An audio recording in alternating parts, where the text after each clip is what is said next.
Si bien es cierto, el actual gobierno comunista de Perú Libre ha llevado a cabo recientemente algunos cambios ministeriales a raíz de la inviabilidad de la permanencia de quien ejercía la función de premier y de algunos ministros cuestionados y muy controvertidos, también resulta ser cierto que la filosofía política, económica y social de este gobierno no ha cambiado, sigue siendo el comunismo. Y esto se ve reflejado, por ejemplo, con la ratificación del actual ministro de Agricultura, quien a través de su cuenta de Twitter agradeció profundamente a su presidente no haberlo votado y además renovó su compromiso de llevar a cabo el proyecto socialista de la segunda reforma agraria. Avalar desde el gobierno un proyecto denominado Segunda Reforma Agraria implica el reconocimiento positivo de la nefasta primera reforma agraria que se basó, en buen romance, en la agresión sistemática e institucionalizada del derecho constitucional de la propiedad privada de miles de ciudadanos, con la excusa de hacer justicia social a consecuencia de las usurpaciones de tierras de muchas comunidades campesinas efectuadas entre los años 1870 y 1920 aproximadamente. El sector izquierdista, socialista de este país, se ha encargado de mantener vigente el cansino discurso de propaganda revolucionaria, según la cual la reforma agraria se llevó a cabo para eliminar la figura del terrateniente, del gamonal abusivo y usurpador de tierras y con ello lograr definitivamente la liberación del campesino y el término de la explotación del hombre por el hombre. Sin embargo, es necesario aclarar que la excusa que utiliza la izquierda para justificar la primera reforma agraria no solamente tiene que ver con la participación violenta de un grupo de personas denominadas terratenientes o gamonales, sino también con la participación directa y protagónica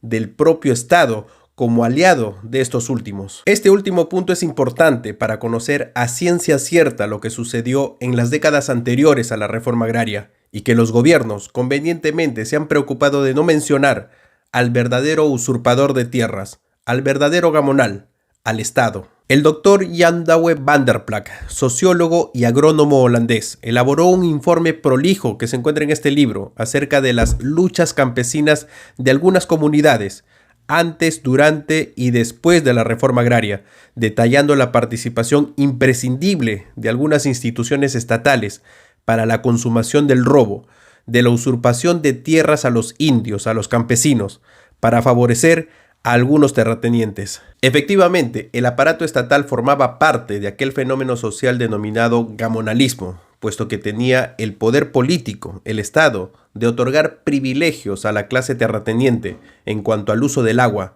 la construcción de obras de riego y la expropiación de tierras a las comunidades campesinas. Este proceso de usurpación de tierras, que fue uno de los motivos por el cual se llevó a cabo la reforma agraria, tiene una peculiaridad importante. Entre los años 1900 y 1920 hicieron su entrada ciertos grupos extranjeros, conocidos como el grupo alemán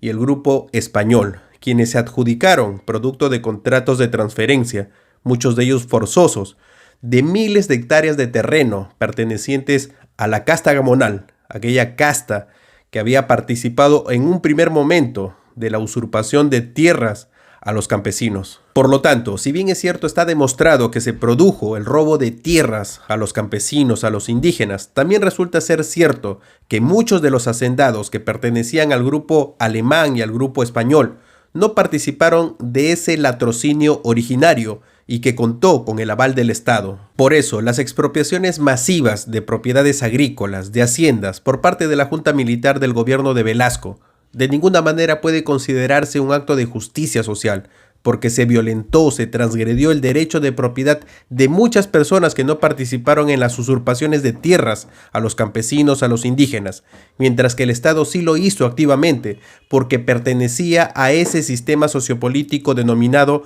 gamonalismo. Ahora, la naturaleza misma de la reforma agraria, que significó el reparto de tierras expropiadas para la formación compulsiva de empresas cooperativas, asociativas, fue percibida por las comunidades campesinas como un ataque directo a su autonomía, a su autogobierno. El modelo estatal, colectivista de la reforma agraria, fue rechazado en su mayoría por el campesinado, porque no se podía individualizar el derecho de propiedad de cada campesino beneficiario. Además, el Estado seguía comportándose como un gamonal que ejercía una planificación central y rígida respecto de todas las cooperativas creadas. En conclusión, el fracaso generalizado del colectivismo impulsado por la reforma agraria se debió principalmente a la confiscación ilegal de bienes inmuebles agrícolas a sus legítimos propietarios. Asimismo, el fracaso de dicha reforma también se debió a que el Estado dispuso la creación compulsiva de empresas, de cooperativas.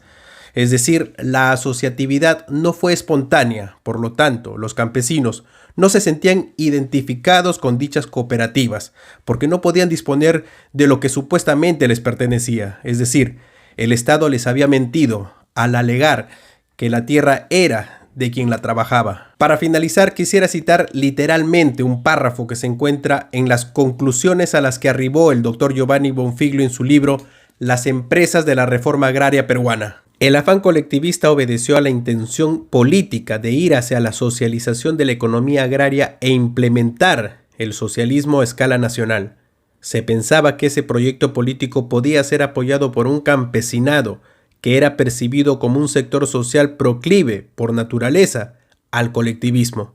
Quienes desmintieron esos postulados no fueron los intelectuales, sino los mismos campesinos.